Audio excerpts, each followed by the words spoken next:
percorre 6 quilômetros de distância, demarcando o território. Já parou para pensar nisso? O rugido de um leão, ele percorre 6 quilômetros. Uau, é muito forte. Sabe o que isso significa? Se nós levantarmos um altar de adoração aqui em Caxias do Sul, e o leão rugir, todo o Rio Grande do Sul vai ser contagiado por essa glória. É por isso que hoje aqui tem gente lá de Farroupilha, tem gente lá de Bento Gonçalves. Que ruja o leão e que a terra estremeça diante da majestade de Jesus. Que ruja o leão, diga, e que a terra, sim, diante da majestade de Jesus,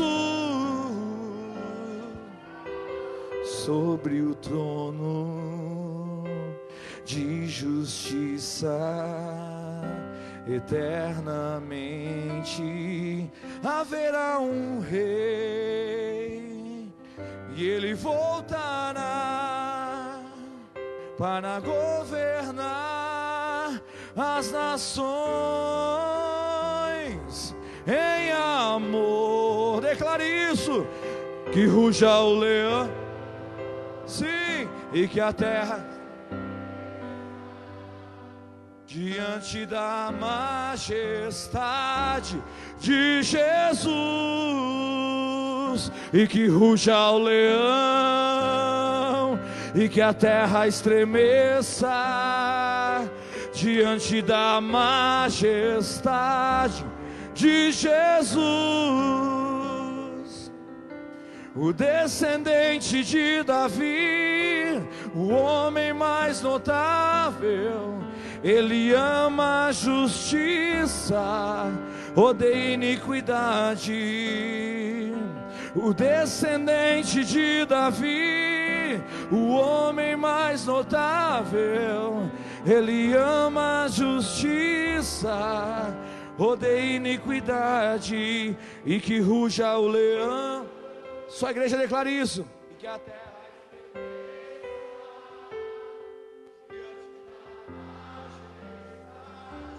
de Jesus, e que ruja o leão, e que a terra estremeça.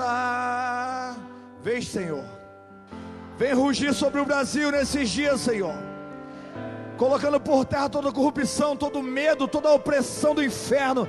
Nós declaramos em nome de Jesus, todo espírito opressor caia por terra agora em nome de Jesus.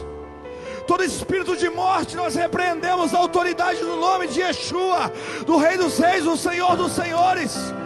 Nós decretamos em nome de Jesus, declaramos sobre o Brasil a vida do Senhor. Repreendemos todo pensamento de suicídio, de morte, e declaramos a vida do Senhor sobre o Brasil. Vem, Jesus, rugir como leão neste Brasil, libertando essa nação, Deus. E que ruja o leão, e que a terra estremeça diante da majestade de Jesus. Aleluia. Ele vai rugir nesses dias. Sim, Deus, ao som da tua voz, ao som da tua voz, tudo se formou. Ao som da tua voz, Senhor, todas as coisas passam a ter vida. Até o mar para ouvir a tua voz, até o vento se cala para ouvir a tua voz, Jesus. Quando o Senhor fala, o Senhor coloca tudo em ordem. Coloca tudo em ordem nesses dias, Senhor. Na minha casa, na minha família, coloca tudo em ordem. Na nossa cidade, na nossa nação, no nosso estado, no nosso país, Deus, em nome de Jesus. Coloca tudo que está fora do seu lugar no seu devido lugar, Senhor. Aleluia. Abra sua Bíblia comigo em Lucas capítulo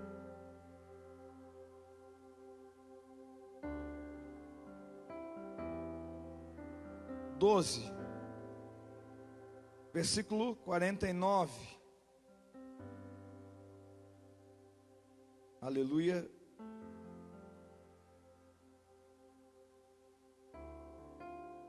Aleluia. Lucas 12, 49. Quem achou, diga amém. Quem não achou, diga misericórdia. Quem não tem Bíblia, pega carona na Bíblia do irmão aí. Amém? Tem aqui, olha aí, ó, tá aí. 12, 49. O que está escrito ali? Vim lançar fogo na terra. E o que mais quero se já está aceso? Quem está falando aí? Quem está falando aí? Jesus. Amém?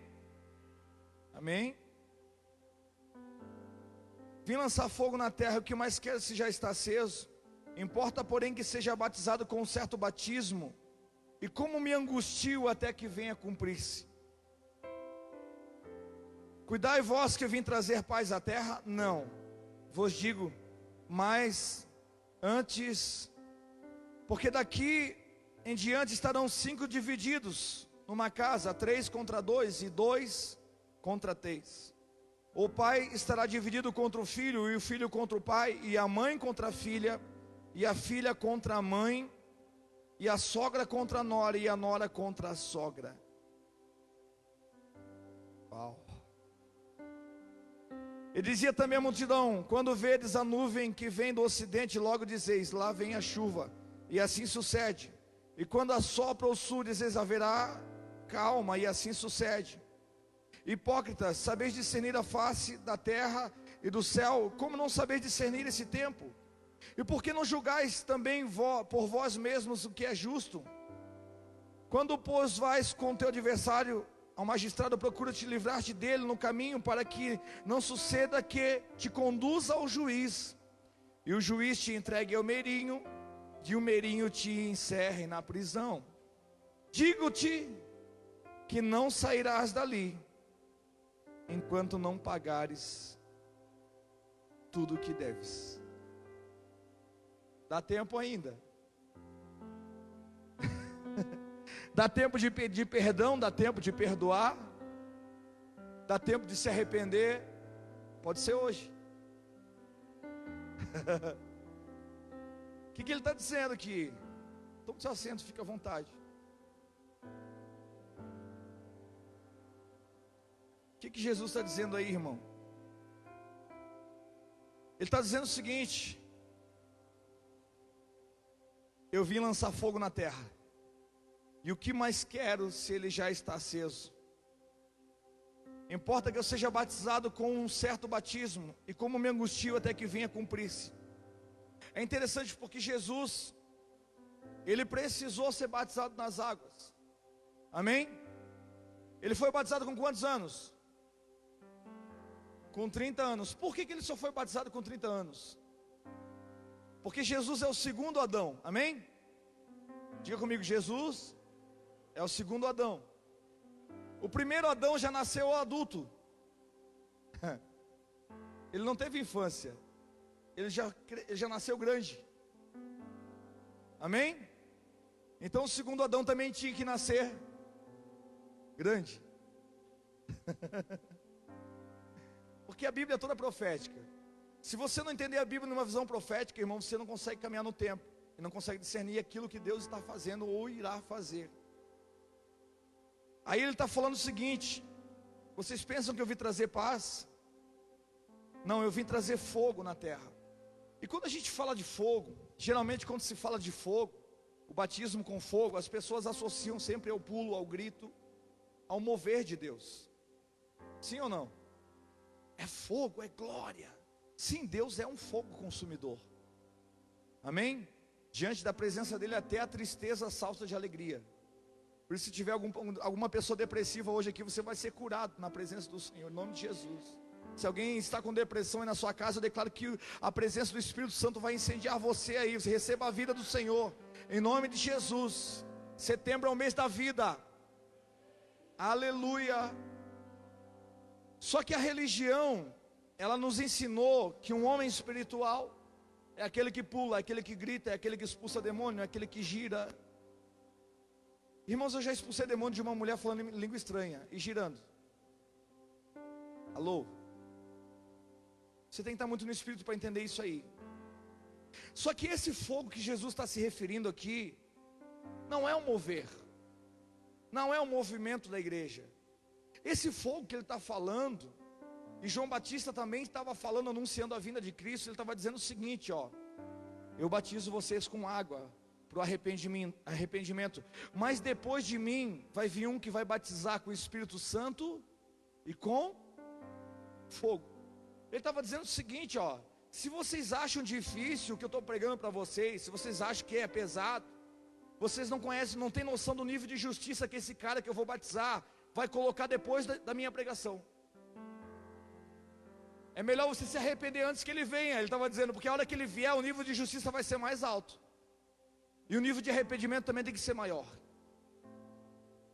Porque o fogo nesse tempo, no tempo de Jesus, né, na era medieval, o fogo ele era usado, e é usado até hoje pelo ourives, para purificar o ouro. Como é que se purifica o ouro? Derretendo. Então o fogo, presta bem atenção no que eu vou falar aqui.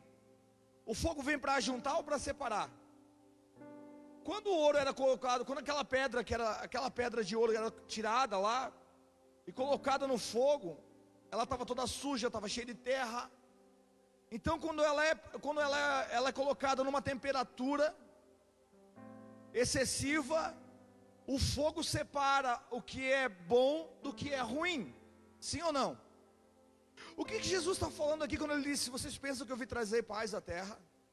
Não, eu vim colocar fogo na terra. Agora vai haver divisão dentro de casa.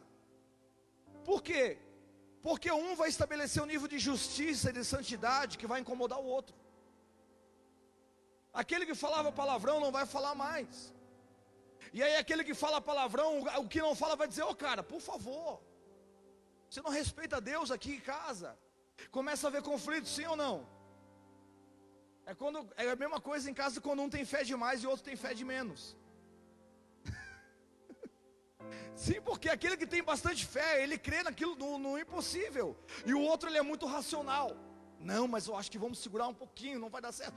Vai, Deus vai honrar a gente, vai dar tudo certo. O outro, não, mas segura um pouco, amor. Não é, mas não é questão assim que nem todo mundo está na mesma vibe, irmão. Nem todo mundo está no mesmo naipe espiritual. Aleluia. Não tem nada de errado com isso, não. Por quê? Porque quando você nasce do Espírito, você não vive mais com uma mente caída, de um Adão caído. Você vive com uma mente renovada. E quando você entende que a palavra diz que tudo é possível àquele que crê, aí você lê a palavra tudo, não é algumas coisas, é tudo. Irmão, eu já orei para Deus multiplicar a gasolina no meu carro e aconteceu. Até transbordar. Está ali a minha esposa, ali ó, né amor? É no Fusquinha naquele tempo. Mas deu certo. Sim. E por que a gente é tão racional? Quando a gente tem dinheiro, quando a gente tem condições, a gente vai fazer tudo segundo aquilo que a gente... não, está tudo fácil, está tudo muito fácil, então não preciso nem crer muito em Deus, que já está tudo na boa. E daqui a pouco vem um desconforto e Deus quer ver você de novo sendo renovado na fé. E aí Ele tira você do controle para assumir a direção de novo. Lembra que eu falei aqui que a independência é um negócio perigoso? Porque quando nossos filhos, quando eles são criança, eles precisam da provisão do pai. É o pai que provê. Amém? Amém? Não ouvi dos homens aí, amém? É o pai que provê, não é a mãe que tem que sustentar, não, é o pai, viu? Amém? Então o filho depende da provisão do pai quando ele é criança. E é legal porque daí o pai escolhe o que o filho vai comer. O pai sabe o que é saudável para o filho. Ele compra aquele leitinho NAN que é caro, né? Não é barato, né? E ele compra aquelas coisas boas para o filho. Diz, não, aí a mulher já quer dar um docinho. Não, esse amor, você é besteira. Vamos dar o que é saudável. E o pai aí, enquanto é o pai que traz a provisão, ele só traz para você o que é saudável. E assim é Deus na nossa vida também. Quando a gente vive na dependência do pai, Ele só traz para a nossa vida. Nem sempre Ele vai trazer o que você quer, mas o que Ele vai trazer para você vai ser saudável para você. Amém? Deus não vai te ajudar no que você quer, Ele vai te ajudar no que você precisa. Há uma diferença, às vezes quando eu encontro um cara na rua, um morador de rua, ou um viciado, e ele diz, cara, tu precisa me ajudar, e eu vou te ajudar, mas não é no que você quer, é naquilo que você precisa. Porque se eu ajudar no que ele quer, eu vou ter que dar dinheiro para ele comprar droga. Aí o que ele precisa não é da droga, ele precisa da vida de Cristo. Aí eu digo, tá bom, vou te dar uma oferta. Quanto tu quer? 10 pila. Então eu quero meia hora do teu tempo. E nessa meia hora eu começo a pregar para ele. Quando eu termino de pregar, ele já não quer mais nem usar droga, ele quer precisar da recuperação. Porque eu não tenho ouro, não tenho prata, mas o que eu tenho eu dou. E esses são dias que essa palavra ela vai falar muito forte dentro de nós, irmãos. Por quê? Porque quando Jesus vem trazendo fogo, ele não vem trazendo só sobre o lar. Então o que eu estou falando para você, quando eu sou criança, eu dependo da provisão do meu pai. Eu preciso que ele traga comida para mim, eu preciso que ele me dê comida para eu me alimentar. Aí quando eu cresço, que eu aprendo a comer sozinho, aí é um perigo, aí é o problema, é onde a gente dá mais trabalho para Deus. Porque a criança, quando ela aprende a mexer com as mãozinhas e botar na boca, aí tu tem que cuidar, que ela bota qualquer coisa. Tudo que ela vê, ela quer botar na boca. É ou não é? Aí o pai tem que estar vigiando, estar mais atento ainda ao filho. Daqui a pouco ele bota uma moeda na boca. Aí a gente cresce, a gente vive na casa do pai, tudo que a gente... Eu não sei quanto a você, mas eu queria voltar a ser criança. Oh meu Deus, como é bom. A gente, né... Nós somos meninos, a gente brinca de carrinho. Eu digo, na hora que eu crescer eu quero ter o meu carro. Com 18 anos eu vou sair de casa, vou ter minha vida. Não, Deus, eu entrego de volta para ti a minha vida. Eu quero a vida que tu tens para mim. Eu não quero independência, não. Eu quero voltar, aleluia, sentar na tua mesa. Sabe, irmão, o livre-arbítrio eu estou entregando de volta para ele. Eu não quero mais livre-arbítrio, eu quero viver a tua vontade. Aleluia. Sim, é verdade, porque o livre-arbítrio, se você entender o plano da eternidade, o livre-arbítrio ele não existe. O livre-arbítrio só existe na mente de quem não entendeu o plano de Deus. Porque se você ler Efésios 1:4, a Bíblia diz que Ele nos elegeu nele antes da fundação do mundo. No Salmo 139 diz que todos os dias da minha vida já estão escritos no livro dele. Amém? A palavra também diz que Ele opera em nós tanto o querer quanto o efetuar. Quem é que convence a gente do pecado, da justiça e do juízo? Um dia Deus me repreendeu, é verdade. Eu vivia falando, irmão, Deus não te perdoa quando você pede perdão, Ele te perdoa quando você se arrepende. Eu falei repetitivamente. E eu tenho humildade, irmãos, porque assim, ó, a gente nunca sabe tudo. Nós temos que ser como criança na mão do Pai. E um dia Deus falou para mim assim, não, meu filho, tu está falando errado, para de falar isso. Eu disse, por que, Senhor? Não é verdade que o Senhor só perdoa quando a gente se arrepende? Ele disse, não. Se você se arrependeu é porque já te perdoei antes, porque sou eu que te convenço do pecado. Se você se arrepende é porque eu já te perdoei antes. Sabe aquela pessoa que está emburrada com você? E você espera que ela te peça perdão. Não, ele tem que me pedir perdão. Se ele não pedir, eu também não peço. Aí fica um bicudo de um lado, o outro bicudo do outro lado. E a Bíblia diz, não se ponha o sol sobre a vossa ira. Por quê? Porque se você morrer sem resolver isso, você vai perder a tua salvação. Fica para o juízo. Aleluia. Então antes de dormir, nem que seja um selinho assim, ó, de bicudo assim, né? Mas tem que dar. Porque se a trombeta soar naquela noite vai ficar complicado, mano. A Bíblia diz que estarão dois, um vai e outro fica. Eu não quero fazer parte disso, não. Eu quero que os dois sobem. Eu e minha esposa, quando a gente conversa sobre partida aqui, a gente sempre diz, Deus leva a gente junto, não deixa nenhum nem outro. Porque é difícil você suportar a perda de pessoa que caminhou com você a vida inteira. Né? Não é fácil. Mas isso não está no nosso controle. Aleluia. Então quando eu sou criança, eu dependo sempre da provisão de Deus. Isso não tem nada de errado. Eu venho para a igreja para Deus me dar um emprego, e Deus me dá um emprego, e eu fico feliz pelo emprego que Deus me deu. E aí começo a dizimar, começo a ser grato a Deus. Oh Deus, obrigado. Daqui a pouco estou de a pé, Deus me dá um carro, glória a Deus. Aí daqui a pouco, irmão, é assim, enquanto a gente está na casa do Pai, Ele provê tudo para nós. Mas Ele provê da forma dEle. Ele provê dentro de um ambiente saudável. Ele vai prover para você aquilo que é saudável para você. Aí quando a gente cresce, a gente faz 18 anos, a gente casa, e vira um barrigudo. A gente era tão fitness, né, quando estava solteiro, né? Barriguinha tanquinho, agora é tancão, agora é botijão. Agora eu subo um monte, eu vou subir a montanha, Por quê? Porque a gente não sabe lidar com a liberdade. Então, quando eu cresço, quando eu cresço, eu acabo me tornando independente. E na fé é assim, no começo a gente se converteu, alguém dizendo, Jesus te ama, você já chorava, meu Deus. Alguém largava uma profetada que às vezes nem era uma profecia, você já chorava, se emocionava e pegava aquela palavra para você.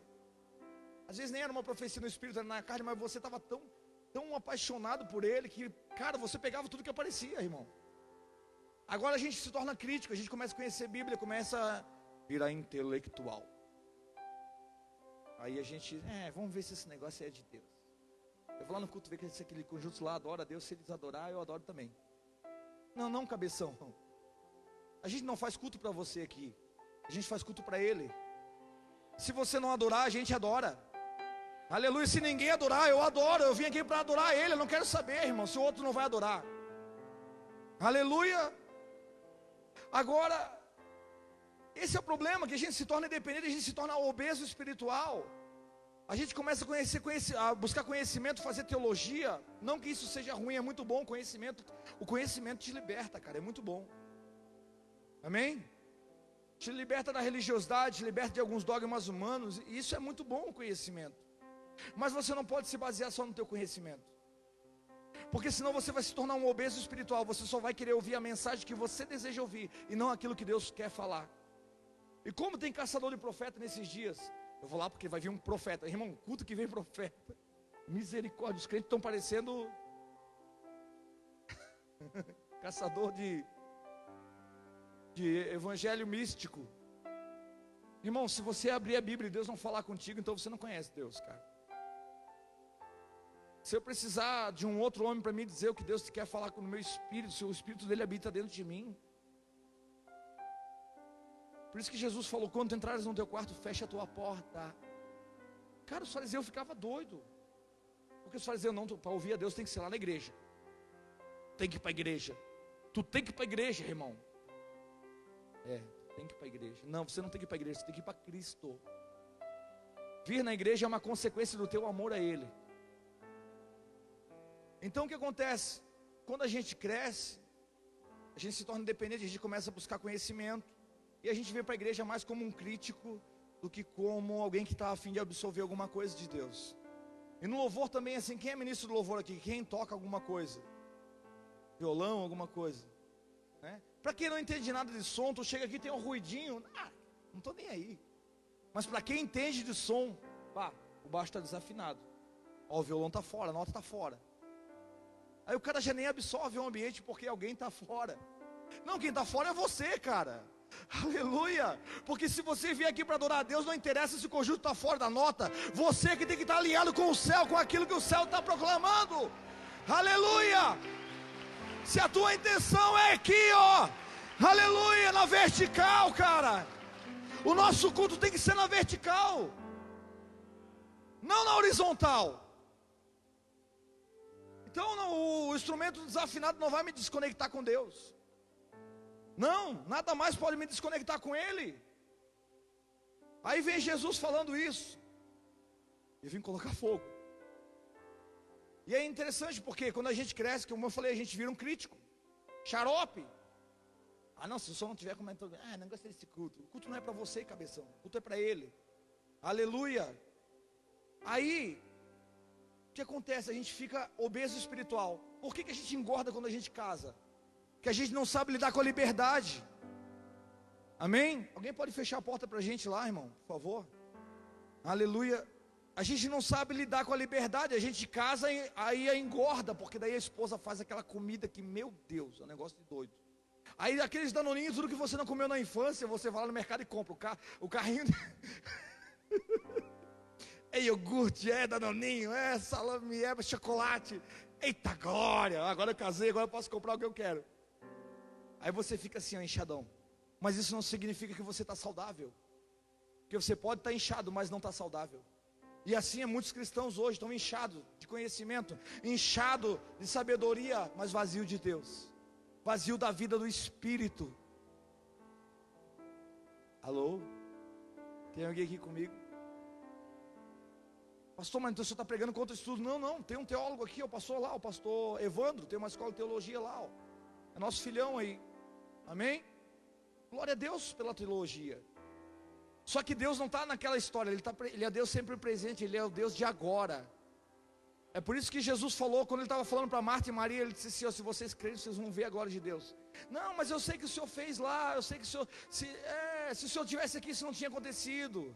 Ah não, a gente crê que Ele vai ressuscitar. Ele está dizendo, não é antes, não é depois, é agora. Eu sou o Deus presente, agora vai acontecer. Aí a gente vem para a igreja para fazer uma campanha para daqui a 10 dias Deus agir. Não, Deus pode resolver agora. Você só tem que estar conectado com Ele, cara. Por que acontece com o pai? Eu não sei se você tem filho que fez isso aqui, né? Depois eu converso com ele. Aí o filho quer comprar um carro rebaixado, aquele carro que as meninas ficam tudo olhando, aquela sonzeira. Aí o pai diz, isso é uma porcaria, você só vai se incomodar com esse negócio aí. Não, pai, mas é massa, todo mundo acha massa. Claro que todo mundo acha massa. Mas pagar a tua conta ninguém paga. Para botar minhoca na tua cabeça tem 500. Agora para arcar com as consequências não tem ninguém. Se foi os amigos, perdeu a amizade. Aí o cara vai e compra aquele carrão rebaixado, ele tá zoando. Daqui a pouco começa a estourar a suspensão, estourar pneu, entortar a roda. E ele não tem condições de bancar aquele carro, aonde que ele vai? Pai, quebrou meu carro lá, tudo de a pé e tal, né? Pô, empresta um chequezinho aí para 30 dias aí. E o pai assim dá vontade de... Por que tu foi comprar esse negócio? Por que tu não me ouviu? Porque o pai irmão, se você consegue entender que Deus é teu pai, tenha consciência que Ele está disposto a pagar a tua conta, mas Ele não vai deixar você sem correção. Porque se você tirar a pedra no vidro do vizinho, o vizinho vai querer te bater. O teu pai não vai deixar o vizinho bater em você, mas ele vai bater em você. Ele vai dizer, não, o meu filho quem bate sou eu. Então o que Jesus está falando aqui? Eu vim trazer fogo sobre a terra, porque é o seguinte, eu vou levantar um nível de justiça. E agora, essa religiãozinha rasa que vocês estão vivendo aí de aparência, não vai servir mais. Quem está entendendo o que eu estou falando? É interessante, porque o fogo ele vem para isso. É desse fogo que Jesus está falando, de separar aquilo que é santo daquilo que é profano. E se Deus está fazendo isso nesses dias, nós vamos ter que nos separar até de alguns evangélicos.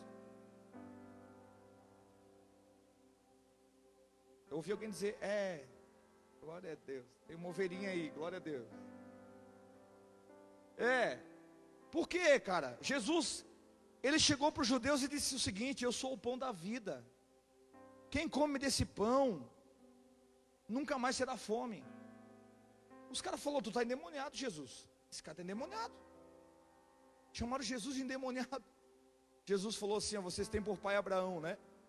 Abraão é o pai de vocês? Legal.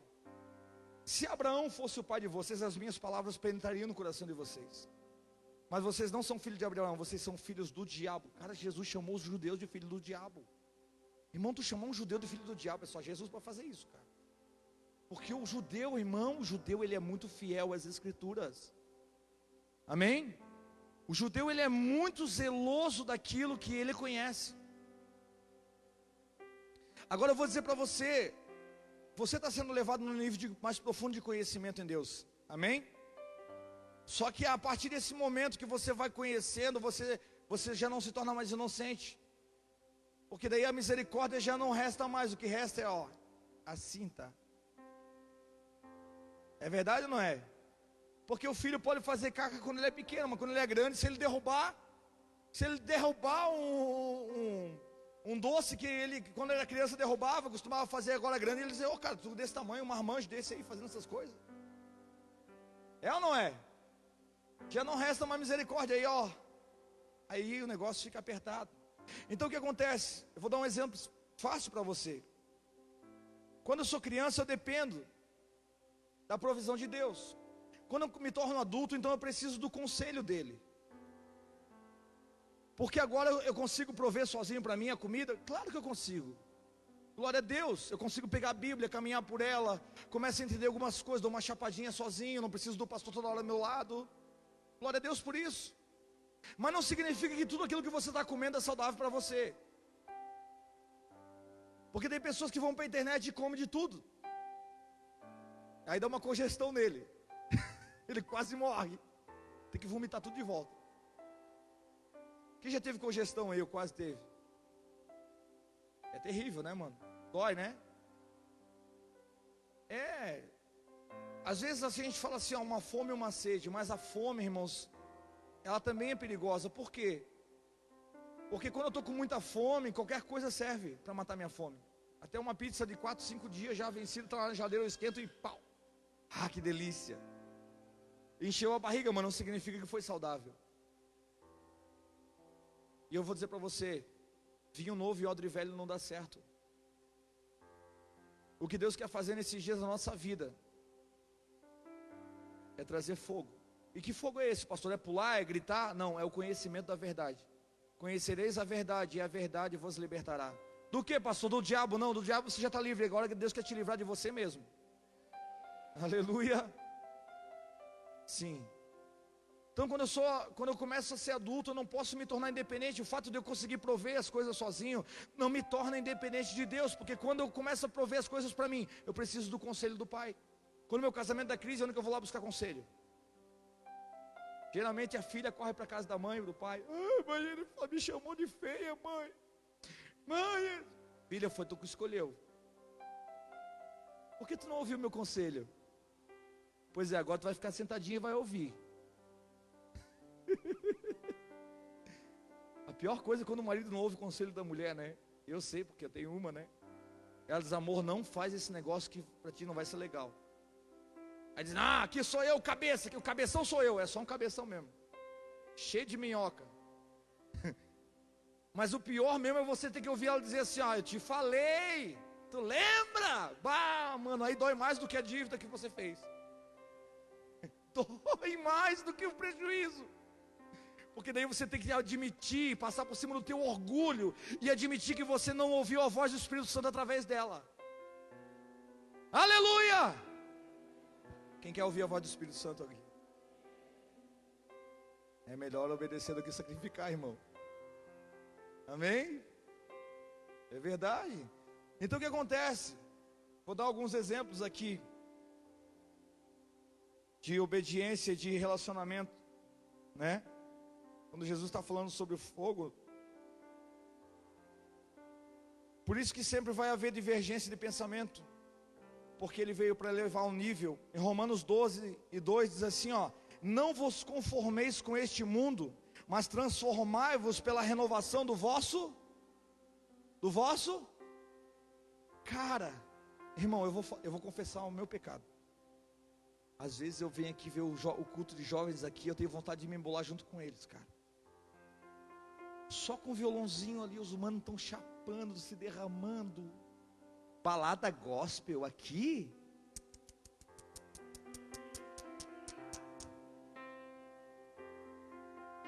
Não vos conformeis com esse mundo. Não, pastor, mas é que, pastor, isso não. Nós temos que fazer para atrair os jovens. Se a gente vai atrair eles pela carne, vão ser crentes carnudos que vão fornicar com as irmãs da igreja, vão desviar nossas irmãzinhas santas de Deus aqui. Não. Aqui, crente carnudo nós mata, irmão. É na espadada. Aleluia. Vai para o sacrifício. Eu digo, esse aqui é para o sacrifício. Vai agora. Bota ele no meio do fogo. Aqui não precisa disso. Sabe por quê, irmãos? Nós queremos ver os nossos jovens chapados da glória.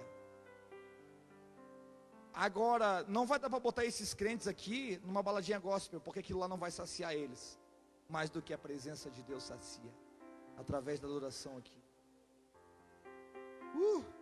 Se algum jovem está me assistindo aí, você está com depressão, eu quero convidar você para vir no culto de jovens aqui.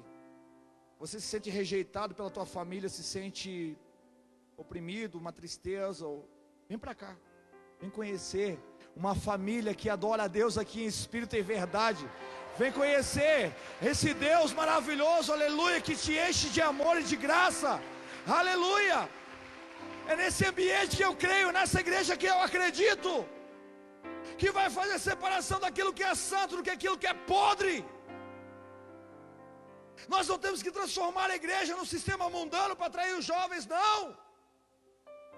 Eles vão vir porque vão sentir a paixão, a glória, o fogo, o desejo pelo Pai. Eles vêm aqui para conhecer um Pai que talvez eles nunca tiveram.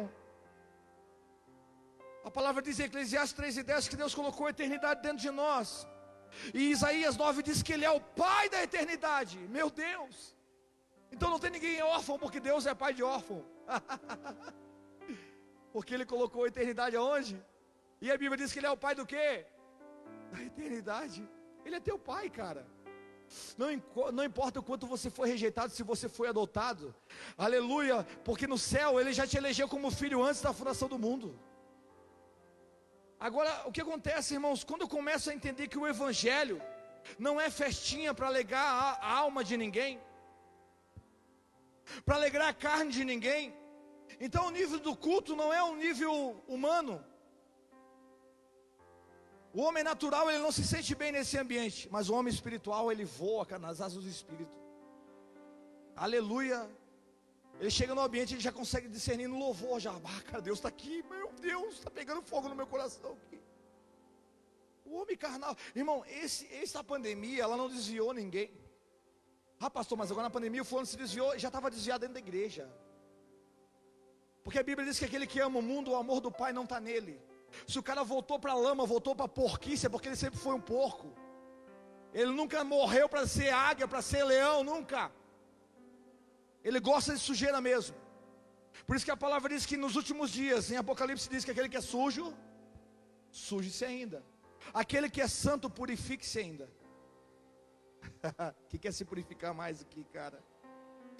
Então o fogo vai vir para purificar você. E que fogo é esse, pastor? É o reteté? Eu gosto do reteté também. Mas não é esse fogo que eu estou falando. É a renovação do entendimento. É quando Jesus ele chega e diz para eles assim, ó: ouviste o que foi dito: amarás os que te amam e odiarás os que te odeiam. Eu porém, ele levantou o nível. É isso que é o fogo que ele está falando. É esse fogo que vai separar o evangelho meia boca do que aquilo que realmente é o evangelho. É quando alguém te perseguir, você levantar a mão e dizer: Deus, eu abençoo ele, por mais que ele me odeie, eu preciso amar esse cara, porque eu não posso odiar quem Deus ama.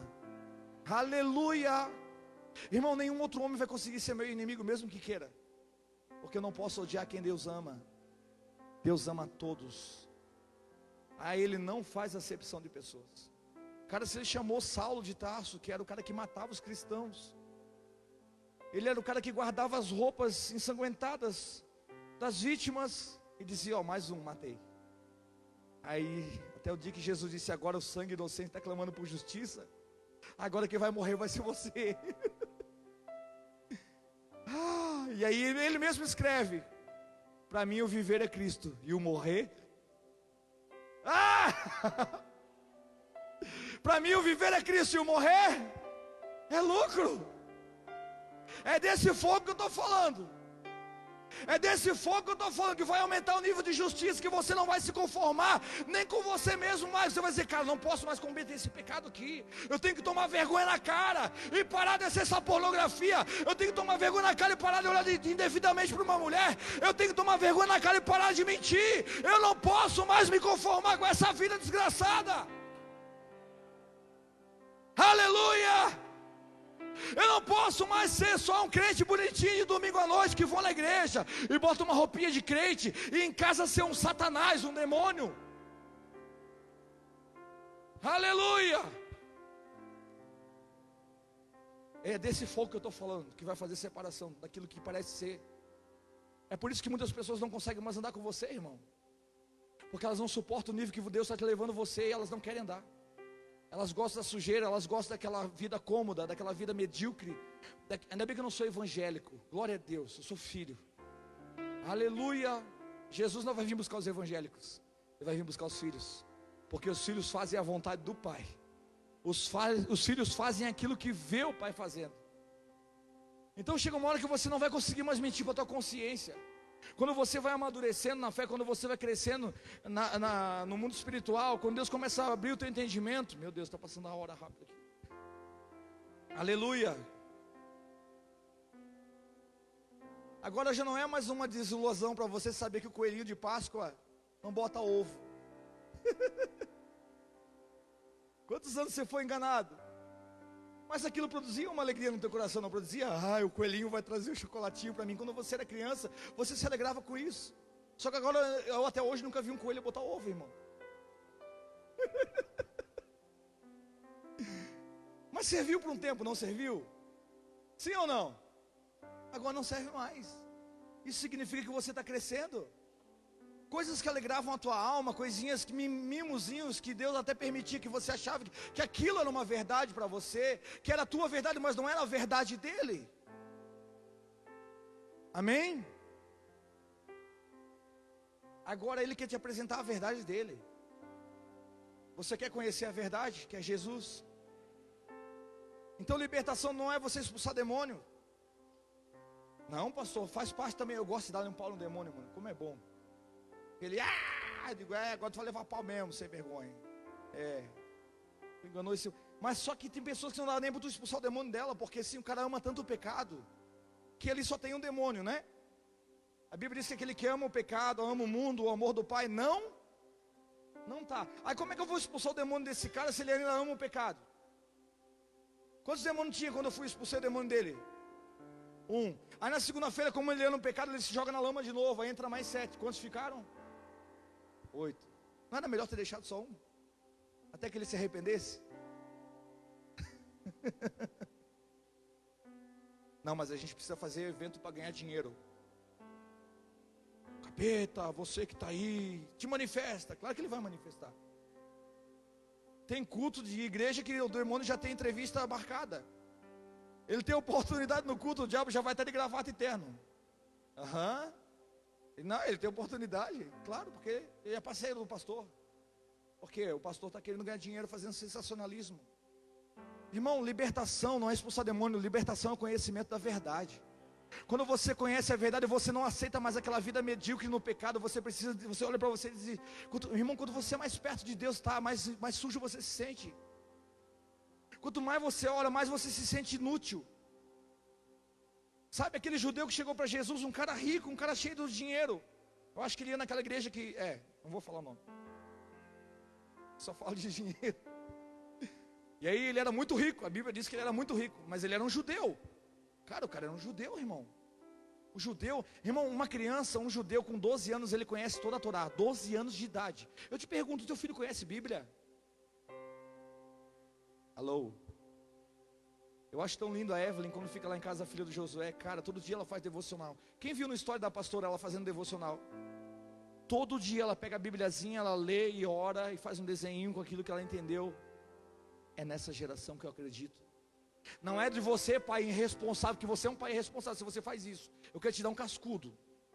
Dá um celular para ele aí que ele não incomoda. Quando um pedófilo pegar o teu filho, você não reclama, porque a culpa vai ser sua.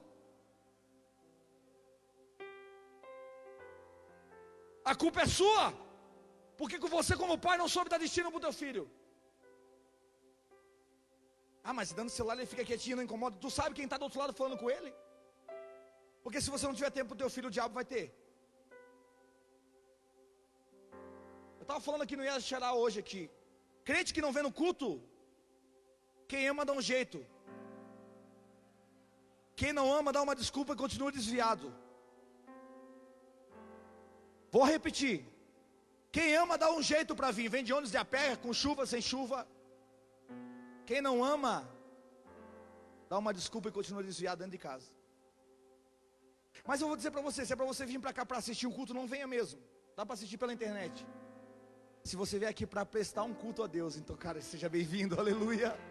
Se você veio aqui para adorar a Ele, seja muito bem-vindo, cara. Aleluia.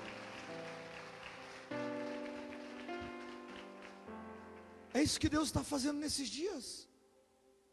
Ele está separando aquele culto metódico. Agora levanta a mão, agora não sei o que. Cara, se alguém tem que estimular, você não é um robô. Você tem vontade própria, sim ou não? Tem vontade própria, sim ou não? Paulo diz assim, ó: eu rogo-vos, irmãos, que vos apresenteis diante de Deus como um sacrifício vivo. Olha, no Antigo Testamento o sacrifício era levado morto no altar. Ele era levado por alguém. Agora aqui, você veio aqui, não foi alguém que te trouxe, foi você mesmo que decidiu vir. O sacrifício vivo, ninguém leva ele, ele decide ir. Eu decido ir como um sacrifício ao meu Senhor. Que negócio é esse? Que crente não tem mais tempo para estar no culto, não tem mais tempo para estar na igreja? Que negócio é esse? Que amor é esse que você tem por ele? Ah, pastor, mas eu sei que eu sou o templo do Espírito Santo.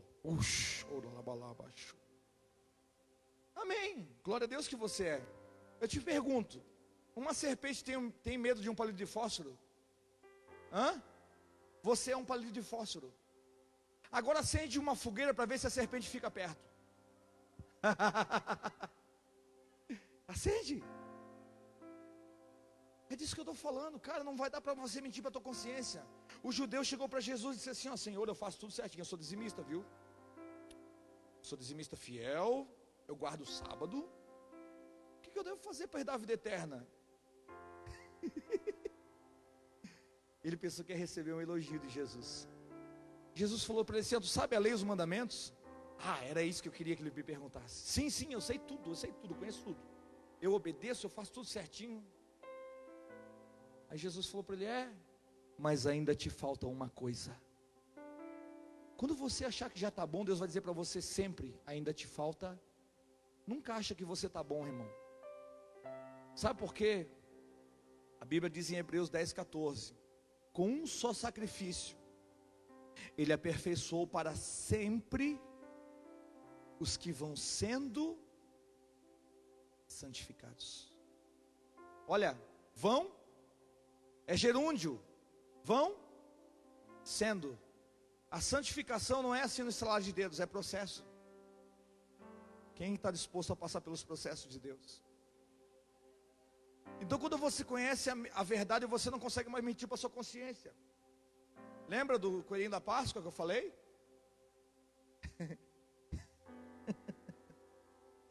Tu sabe que ele não bota ovo, e nem é ele que traz o chocolate. Agora tu sabe. Agora tu não consegue mais mentir para a tua consciência. Então quando a gente vê Deus falando em Isaías 43 com Jacó era apenas um menino, cara. Ele tomou a primogenitura do irmão dele mentindo. Sim ou não? Chegou um momento que Deus escreveu para ele, Isaías 43: quando tu passares pelo fogo. Ele não disse se tu passares. A palavra diz o quê? A palavra quando estabelece um tempo. Você vai passar, não é escolha tua. Ele estabeleceu já. Vai chegar um tempo que você não vai conseguir mais mentir para a tua consciência. Amém? Vai chegar um momento que você vai dizer: cara, eu já entendi isso, eu não posso mais cometer esse erro aqui. Deus falou para Jacó o seguinte: quando tu passares pelo fogo, ele estava dizendo o seguinte, ó: vai chegar um momento, Jacó, que a mentira não vai mais poder fazer parte da tua vida. Eu vou perguntar para você qual é o teu nome antes de se abençoar, e eu quero ver você falando a verdade. Foi assim ou não foi? Aí passou um tempo, Jacó, Deus botou um Labão do lado dele, porque quando tu pensa que tu engana os outros, é tu que está sendo enganado.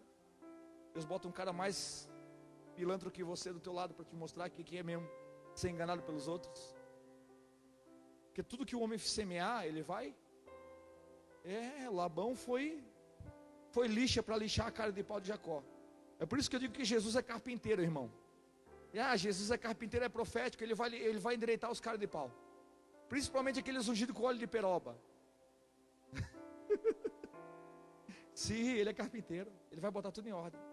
O que Deus estava falando para Jacó é o seguinte: Jacó, quando tu passares pelo fogo, a chama não arderá em ti. Porque você vai entender que é melhor andar na verdade do que andar na mentira. Aí o dia que Deus quis chamar ele de Israel de verdade, ele chegou e perguntou: qual é o teu nome? E ele segura o anjo, e segura, e se tu não me abençoar, eu não te solto, aquela coisa. Imagina se e se um homem vai conseguir lutar com um anjo. Aleluia. Aí, aquele anjo teofanicamente representava Jesus. Ele diz assim: tá bom, eu vou te abençoar, mas eu vou te fazer uma pergunta antes de eu te abençoar. Qual é o teu nome? Ele estava querendo dizer o seguinte: eu quero te abençoar, mas esse caminho que você anda na mentira eu não posso. Deus está falando com você aqui hoje, com alguém aqui hoje. Deus está dizendo: eu quero te abençoar, mas continuando falando mentira eu não posso. Na mentira eu não posso te abençoar, só posso te abençoar num lugar chamado verdade. Porque eu sou o caminho, a verdade e a vida. Jesus disse: ninguém vai ao Pai se não for. Ele estava dizendo o seguinte: você não vai conseguir chegar diante do meu Pai se você não caminha pela verdade. Eu quero te abençoar, mas você vivendo nessa vida de mentira não tem como eu fazer isso.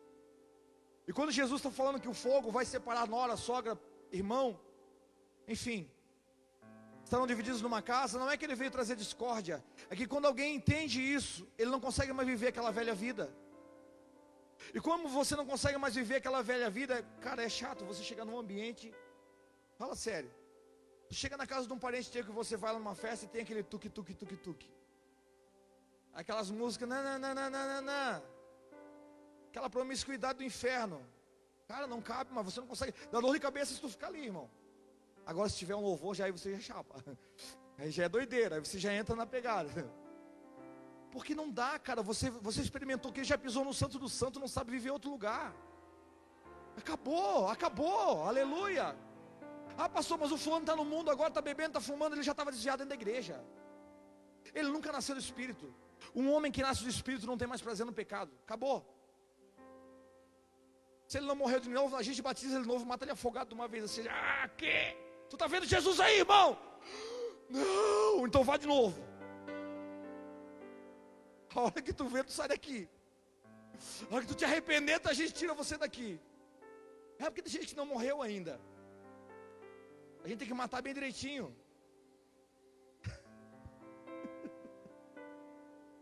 Ai, meu Deus. Abra a tua Bíblia em Lucas capítulo 25.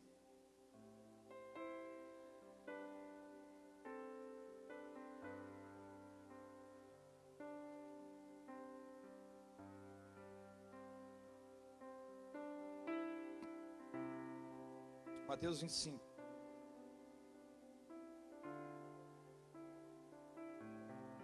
Pastor, mas Deus vai fazer isso? Vai.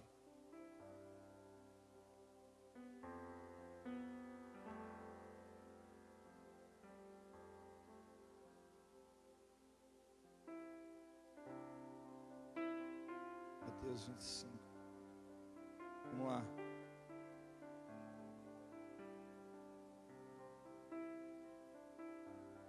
Vinte e cinco, 31.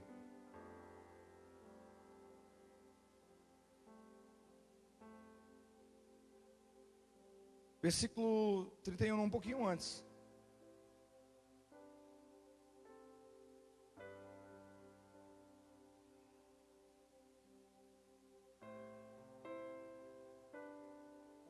Não, versículo 31.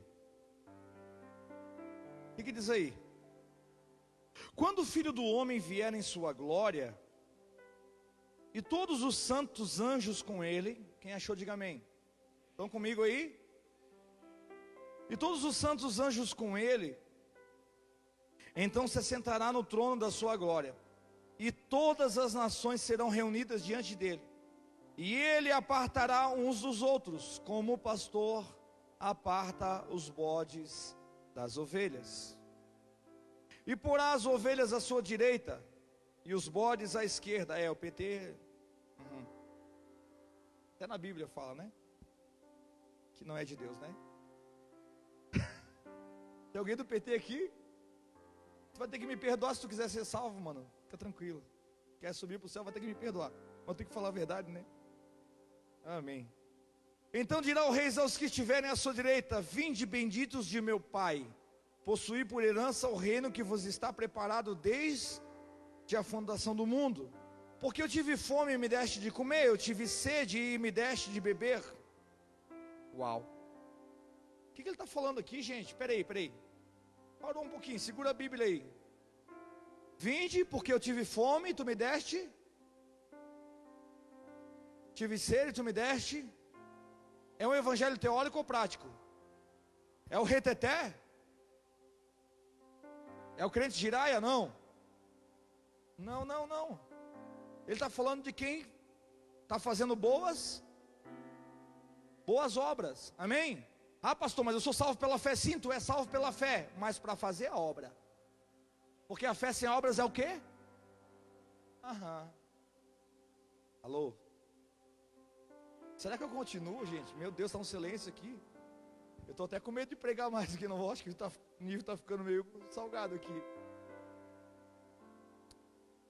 Porque eu tive fome, me deste de comer, eu tive sede, me deste de beber, era estrangeiro, me hospedasse, estava nu, e vestiste-me, adoeci, visitaste-me, estive na prisão e foste me ver.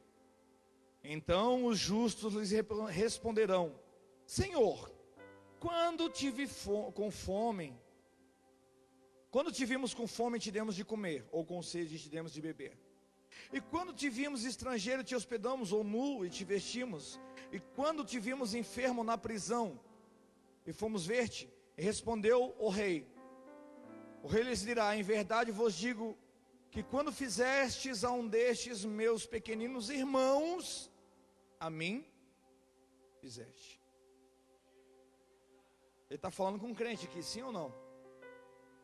Então dirá também aos que estiverem à sua esquerda, os evangélicos, não é os filhos: apartai-vos de mim, malditos, para o fogo eterno preparado para o diabo e seus anjos, porque eu tive fome e não me deste de comer, tive sede e não me deste de beber, sendo estrangeiro não me recolheste, estando nu não me visitaste, e enfermo na prisão não me visitaste. Então eles lhe responderam dizendo: Senhor, quando te vimos com fome e com sede, ou estrangeiro nu, enfermo na prisão, e não te servimos? Então responderá dizendo: em verdade vos digo que quando um destes pequeninos não fizestes a mim. Irão esses para o tormento eterno, mas os justos para a vida. Irmão, se você ler essa passagem, você vai ver que ele não estava falando com ímpio, ele estava falando com crente. E alguns argumentam ainda com ele, dizendo assim: mas Senhor, no teu nome a gente expulsou demônio, a gente foi o crente do reteté, do fogo. Ele vai dizer: não, mas não é desse fogo que eu estava falando. É do fogo que arde dentro do teu coração e fazer o bem para o teu próximo. É aquele fogo que você vê alguém com fome e você só tem 10 reais no bolso para botar gasolina na moto, e você fica sem gasolina, mas você não deixa o cara com fome. É desse fogo que ele está falando. Não é da espiritualidade, espiritual, que não passa disso. Porque eu conheço crente que, se você tirar o violão dele, não serve para mais nada. Se tirar a bateria da mão dele, as baquetas, ele não serve para mais nada. Nem para trabalhar, o cara nem trabalhar ele não consegue. Vive desempregado, não para emprego nenhum. Mas na igreja ele é o... Pega ele, Jesus. Porque esses são os dias. Eu falei para o dono desse salão aqui: se você tem fé, se você não tem fé, vem de carona comigo. Ele esteve aqui esses dias aqui. Eu falei para ele: nós vamos comprar esse salão do senhor. Ele falou: o senhor é de fé, né? Eu falei: sim. Eu não tenho dinheiro, mas eu tenho fé. Aí ele disse assim: eu sou homem de negócio. Eu falei: glória a Deus, ainda bem que tu entendeu o teu lugar, eu entendi o meu. Porque, irmão, a fé que Deus te dá, cara, é para você botar a mão na massa e ter atitude. Nós não podemos mais viver uma fé teórica e achar que o fogo de Deus é pular, é gritar, é falar em língua estranha. Cara, tudo isso é bom, eu gosto do mover do Espírito também. Eu também sou dos mantos, mano, eu me jogo. Bom, domingo eu tava ali, cara, eu chorei. Eu acho que não tinha mais nem lágrima para chorar, de tanto que eu chorei, irmão. Secou, eu estava morrendo de sede quando eu cheguei no restaurante. Porque eu acho que esvaziou todas as lágrimas, toda a água que estava no meu corpo foi em lágrimas, cara. Chorei demais. Uma palavra que Deus tem falado comigo nesses dias, eu quero compartilhar com você. Irmão, não diga que você ama a Deus se você não está comprometido com aquilo que Ele quer que você faça. Porque você se torna mentiroso. Alô? Um outro judeu chegou para Jesus e disse: Senhor, mestre da lei, o que eu devo fazer para herdar a vida eterna? ele disse: qual é o mandamento maior? Amar a Deus acima de todas as coisas. Ele falou: ó, nesses dois mandamentos consiste toda a lei e os profetas: amar a Deus sobre todas as coisas e o próximo como a ti. Se fizeste isso, serás salvo. Cara, se você cumprir o primeiro, que é amar a Deus, não tem como você não amar aquilo que Ele também ama. Quem já passou fome aqui? Quem já passou dificuldade? Você já percebeu que quando você vê alguém passando dificuldade, você se move de compaixão, cara? Você dá um jeito. Se você não tem dinheiro, você dá um cheque predatado, você faz alguma coisa, mas você não sai dali sem dar uma resposta para aquilo. Por quê? Porque você já passou por aquele lugar. Por isso que homens que Deus vai usar nesses dias são homens de cicatrizes, não são homens de medalhas. Não é os teus títulos, as tuas medalhas que vão definir quem você é em Deus, são as cicatrizes. Porque quando nós chegar lá na glória, a gente vai encontrar um cara com cicatrizes na mão. Mesmo que até o Tomé, né? Disse: não quero ver mesmo. Então bota aqui, Tomé, bota a mão aqui para tu ver que eu já venci a morte. Os discípulos olhavam para Jesus como um coitadinho morrendo na cruz. E Jesus dizia: vocês não sabem de nada, inocente.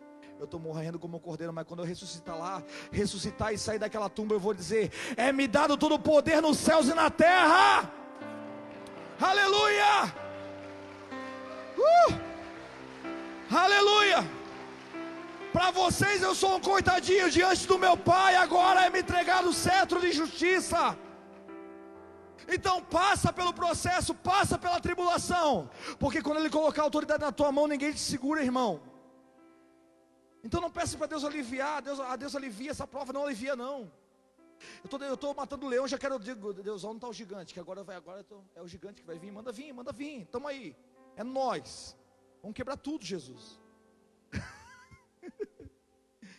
Quem já passou luta financeira aqui? Eu também já passei bastante. Cara, já fiquei anos com meu nome sujo no SPC. Eu não ouvia minha esposa. Dizia: amor, não compra esse carro, não compra aquilo. E fui me embolando de dívida e fiquei anos assim. Olha, eu acho que eu já teria dinheiro para ter um carro zero hoje. Com todas as dívidas que eu fiz por causa de carro.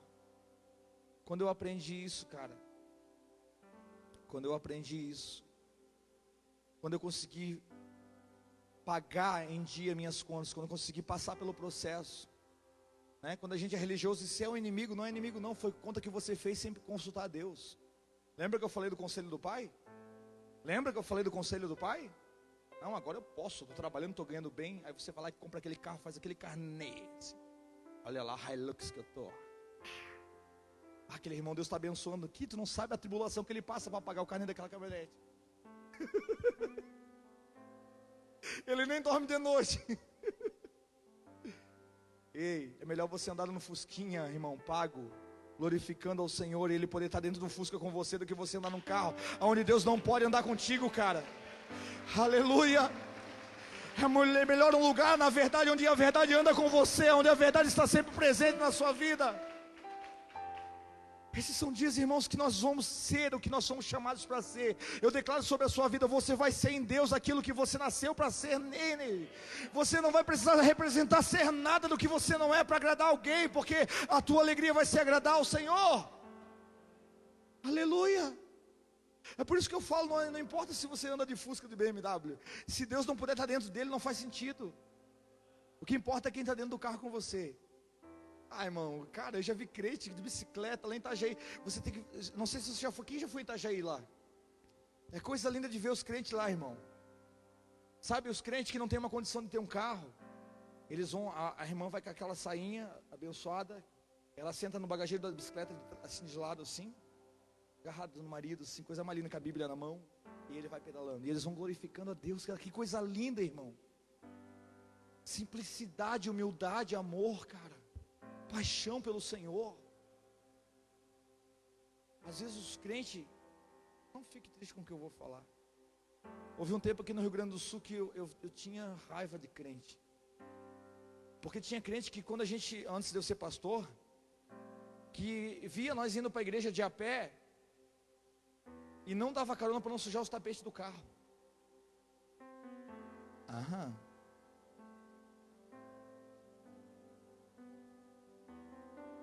conhece algum crente assim aí? Não, não aponta, irmão, pelo amor de Deus. Faz isso agora aqui não. Aí eu dizia, amor, quando Deus abençoar a gente com carro, se tiver um mendigo pedindo carona, nós vamos parar o carro, nós vamos dar carona para ele. Até um dia que a gente deu carona para um anjo, quando a gente ganhou o primeiro carro. Aí Deus falou, agora eu vou colocar meu anjo lá para ver se tu vai cumprir com a tua palavra. Eu disse, tá bom, Jesus? Meus filhos não esquecem até hoje. A gente deu carona para um anjo, irmão. Pastor, se é loucura, só para louco mesmo. Mas eles não esquecem até hoje. Porque eles viram um homem desaparecer na frente deles. Um homem todo de branco estava na estrada. A primeira viagem que a gente foi fazer com o carrinho que Deus deu pra gente depois desse episódio. Era um chevetinho hatch. 82, eu acho, Ismael. E a gente foi todo feliz, cara. Aí, passamos num lugar assim, deserto. Tinha um cara sentado numa pedra. Todo de branco, de terno branco, sapato branco. Tudo de branco, até o sapato, a calça, tudo. E eu e ela olhamos assim, a gente se olhou assim. Eu passei com o carro, eu vi ele sentado numa pedra. Eu olhei para minha esposa, a gente se entendeu só no olhar. Porque ela sabia do propósito que eu tinha feito com Deus. Eu falei para ela: o dia que Deus nos der um carro, irmão, pode ser quem for que estiver precisando de carona, nós vamos parar o carro, vamos dar uma carona. Aí eu olhei para ela e eu falei para ela assim: tu pensou o que eu pensei? Ela falou: pensei, então vamos voltar. A gente voltou, parou ali. Eu disse: ô senhor, como é que o senhor está? Tudo bom? Ele disse: tudo bom. Eu falei: o senhor está esperando alguém? Ele disse: sim, você? Mas eu não estava de crente, irmão. Eu não estava de crente aquele dia. Eu estava tipo de bermuda, assim, uma camiseta mais à vontade. Não estava vestido de pastor, sabe? Eu estava normal, gente normal, sabe? Normal que vive o sobrenatural. Esses são dias de pessoas normais que vão viver o sobrenatural de Deus. Aleluia. Você acha que ele só está aqui dentro da igreja? Ele vai te pegar na estrada ainda. Ele vai te pegar em algum lugar nesses dias. Eu declaro em nome de Jesus, cara. Se a minha filha estiver assistindo, ela vai falar alguma coisa aí, que ela não esquece, eles não esquecem até hoje. Aí eu falei: amém. Fui lá, abri uma porta, minha esposa foi para trás. Meus filhos estavam lá, atrás do banco.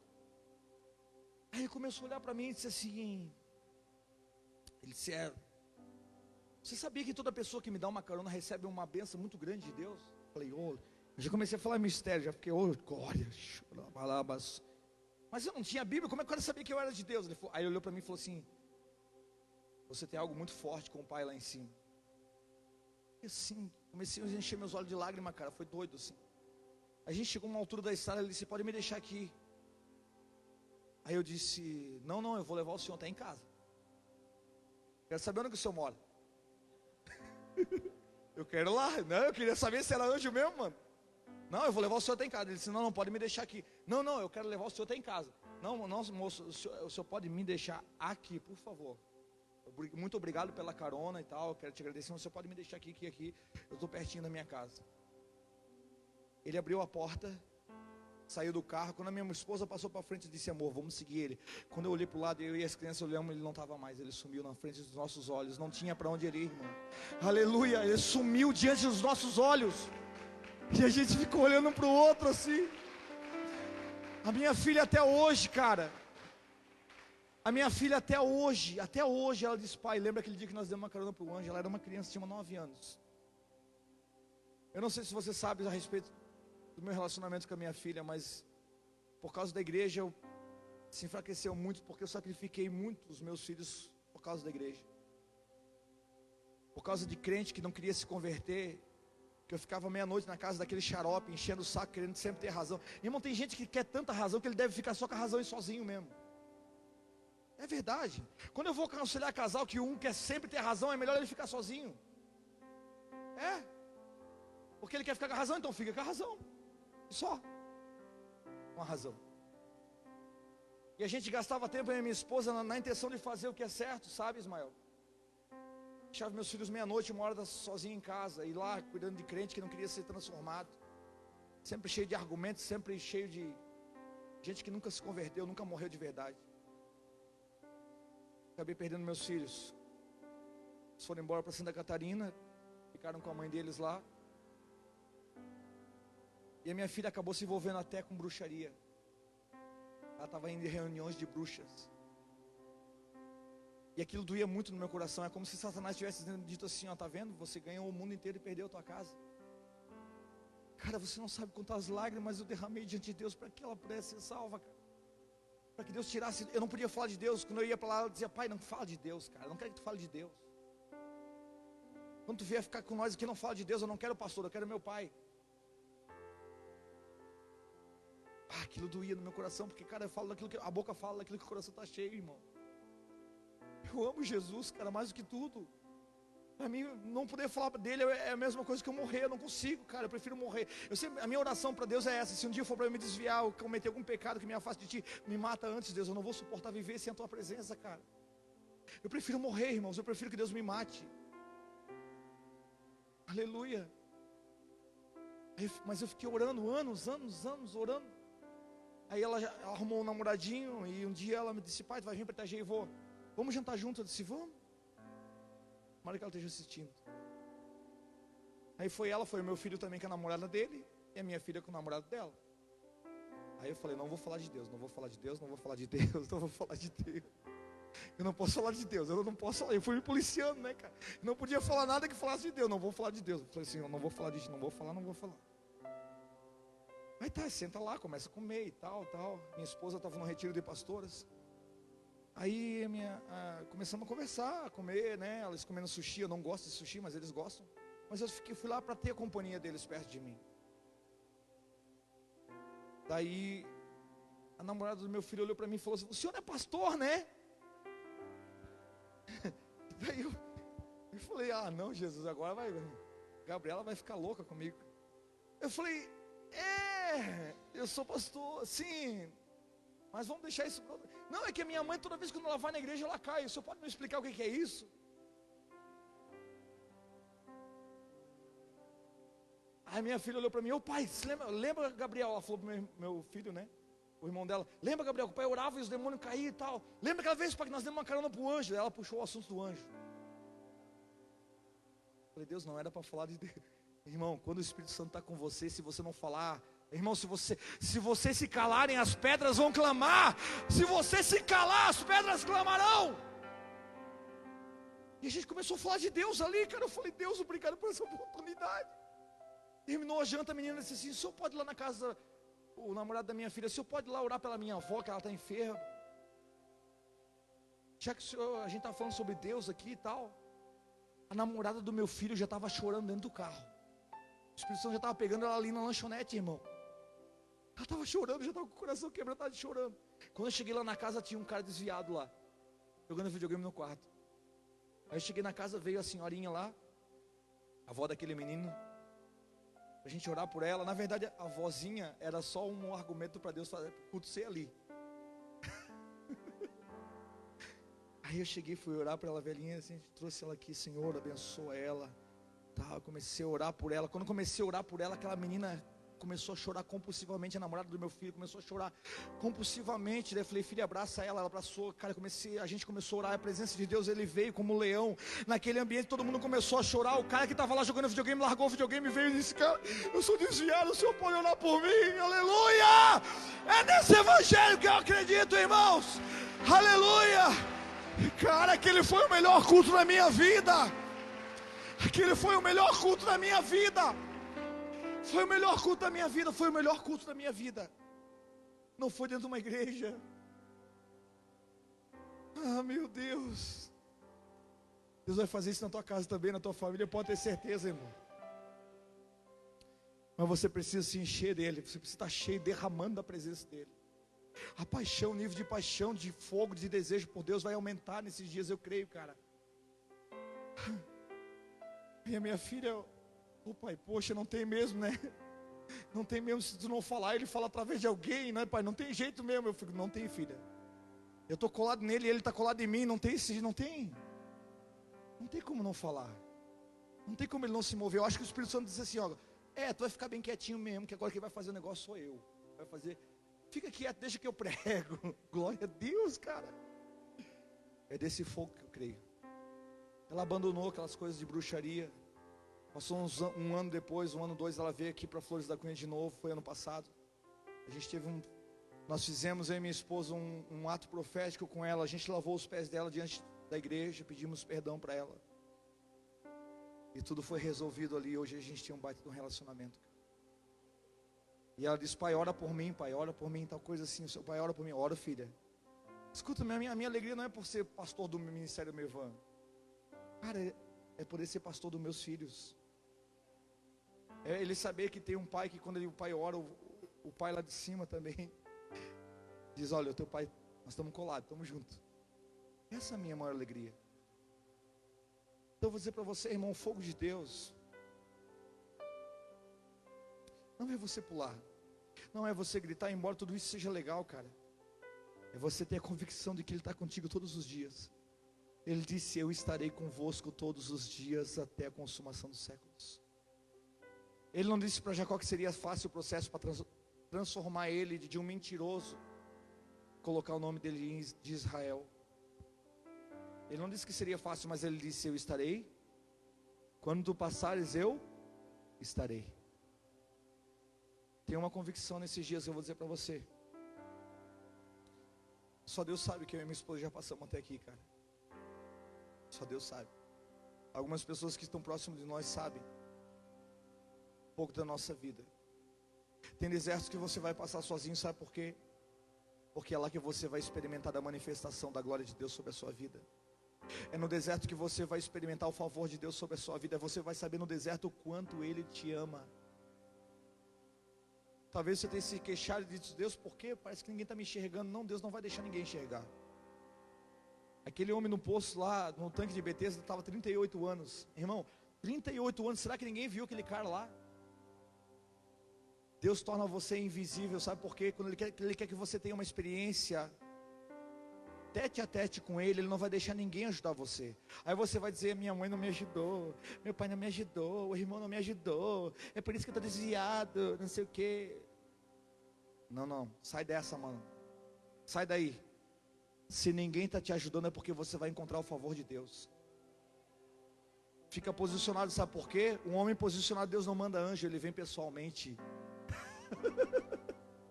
Quando foi que o anjo desceu lá depois que Jesus passou por aquele tanque? Nunca mais. Sabe por quê?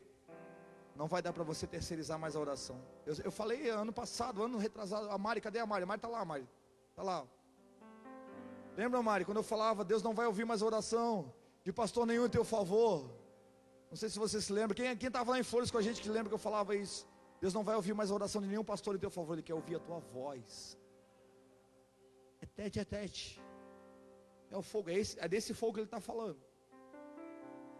Quem quer experimentar disso? Só que esse fogo vai separar você de pessoas normais. Vou falar de novo. Pessoas normais não vão mais conseguir caminhar com você. Pessoas normais não vão conseguir mais caminhar com você.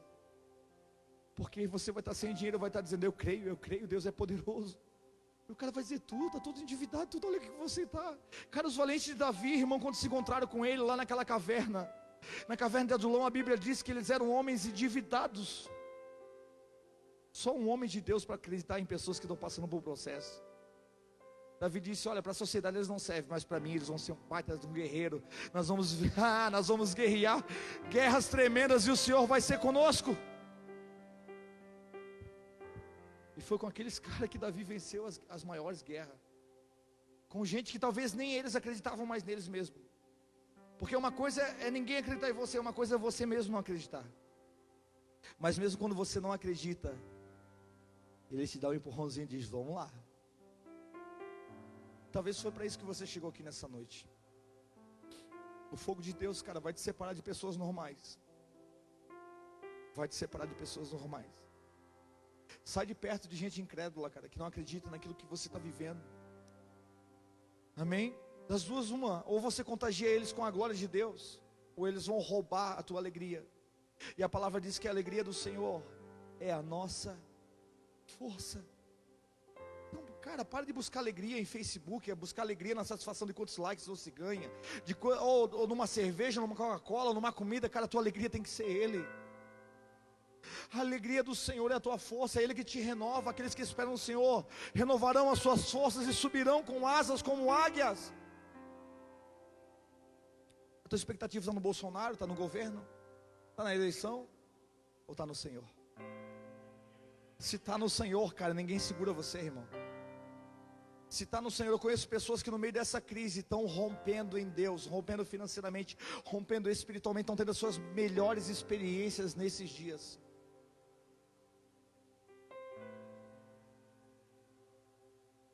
O fogo de Deus está vindo sobre Caxias do Sul, sobre o Brasil.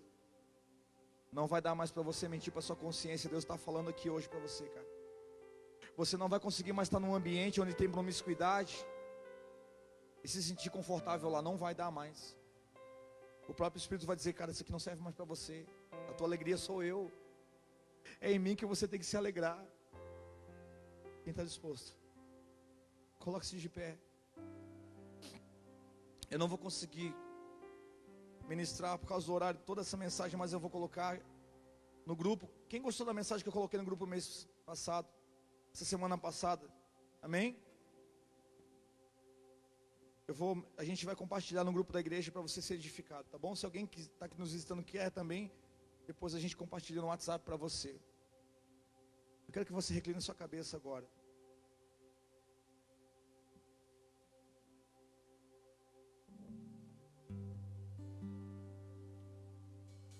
O fogo que Deus está dizendo para você nesse dia aqui não é pulo, não é grito, não é emocionalismo, não é sensacionalismo. É um entendimento que vai separar você daquilo que é profano, daquilo que... Ele vai separar aquilo que realmente é do que aquilo que parece ser. E não vai dar mais para você mentir para a tua consciência, irmão. Quando Deus tirou o povo do Egito, foi Ele que tirou. Mas da Babilônia Ele disse: sai dela, povo meu. Da Babilônia é você que tem que sair. Não é Ele que tira você, é você quem decide. Então não tem como mais você mentir para sua consciência. Deus está requerendo da igreja nesses dias um nível de santidade maior. Sede santo como eu sou santo. Buscai a santificação sem a qual ninguém verá ao Senhor. Quem subirá ao santo monte do Senhor? Aquele que é limpo de mãos e puro de coração. Senhor, nessa noite nós te pedimos que o teu fogo venha sobre a tua igreja, para nos purificar. Nos separe daquilo que é profano, daquilo que realmente não tem nada a ver com aquilo que o Senhor está fazendo, Senhor. Nós queremos andar no centro da tua vontade. Nós queremos entender, pelo entendimento nós queremos ser libertos, não somente de Satanás, mas de nós mesmos, dos nossos dogmas humanos, das nossas limitações, dos nossos raciocínios lógicos. Pai, se preciso for, nós vamos nos fazer louco, como a tua palavra diz, que aquele que quiser entender, faça-se louco para entender, porque até a loucura de Deus é mais sábia do que a sabedoria dos homens, Senhor. Esses são dias em que nós vamos mergulhar no teu coração. Esses são dias em que os melhores cultos vão ser na nossa casa com os nossos filhos. Nós declaramos que nós queremos te pedir perdão, Espírito Santo. Queremos te pedir perdão quando deixamos os nossos filhos vulneráveis por causa da igreja. Nós queremos te pedir perdão, Senhor, quando nós somos negligentes com a nossa casa, em busca de um título, em busca de uma nomenclatura evangélica, Senhor. Não, nós queremos fazer hoje como os 24 anciões que não querem mais as coroas. Eles não querem mais os títulos, eles lançam as coroas aos teus pés e dizem: santo, santo, santo. Nós não queremos os títulos, nós queremos a tua presença, Deus. Choramanda lava, choria lava,